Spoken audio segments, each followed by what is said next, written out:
आज तर डायरेक्ट ट्रॅक्टरवाल्याने ट्रालीच पलटी करून दिली. कस काय? तर चला बघू पूर्ण व्हिडिओ. तर जय महाराष्ट्र पब्लिक. तर आज मी नुसता जगामागा आणि मलाच बघा असा रेडी झालेलो होतो आणि सकाळच्या पावसात बसची वाट बघत होतो, कारण आपल्याला जायचं होतं कॉलेजला. आणि डायरेक्ट क्लासमध्ये आल्यानंतर तर क्लासमध्ये कोणीच नव्हतं, फक्त बेंचेस होते आणि कॉलेजमध्ये पण कोणीच नव्हतं. तर ही आहे आपलं देवळा कॉलेज. तर मी एक रील पण शूट करून घेतली.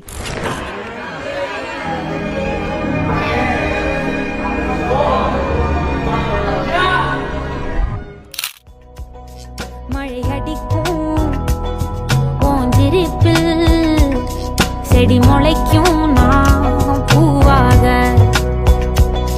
வெயில் அடிக்கும் நாள் வரைக்கும் கொடை பிடிப்பேன்